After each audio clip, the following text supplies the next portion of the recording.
And now, your weather authority.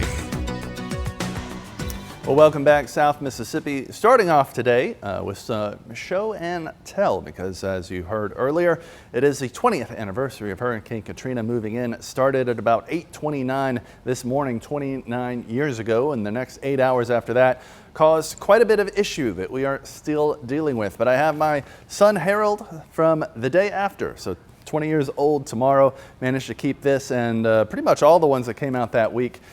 With the quote from Haley Barbour that this was our tsunami, a reference to India's tsunami in late 2004 that left very similar looking damage to the area. So typically as a meteorologist, I'm always looking forward. I don't focus too much on historical weather events, always looking for that next one coming through. And all I ask is that we learn the lessons, the hard lessons we had to learn that day, and moving forward, we don't try to repeat those out there. So always being prepared, having that plan ahead of time in case the next one does head our way, which we've had a few quiet years out there, which is excellent. I hope that keeps up, but statistically, it's got to happen eventually. Things are rather quiet though right now, and that's pretty good. The only thing out there worth mentioning is this area of low chance development, a 30% chance by the time we head into about the middle of next week as a wave comes off the west coast of Africa and moves over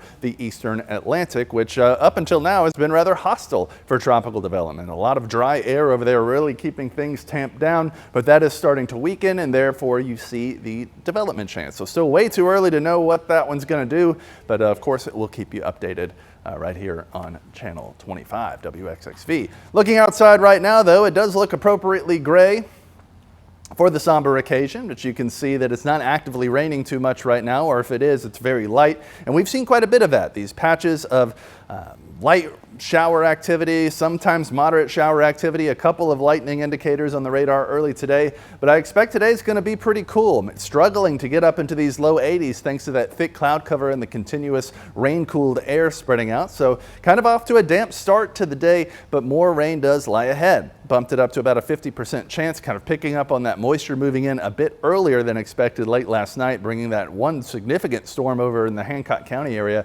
upwards of almost 6 inches of rain in just one evening. And now we've added a little bit to that and gotten over that 6-inch mark for 24 hours. So definitely some flooding in those areas. Might not linger too long, but certainly stacking up. We'll continue that rain through the night. I still don't expect we'll see much in the way of thunderstorms. They'll be pretty rare, but that rain will continue in the form of evening showers, which will keep things cooler. But as we mentioned for those Friday night lights, keeping things nice and damp as well. I still expect through the night into the early morning hours of Saturday here on the Infirmary Health weekend forecast. You can see that rain's going to stick with us, but does start to break up as we head later on into Saturday through the night and into Sunday. You see it getting noticeably drier there, and before too long after that, we'll see the sun coming back out.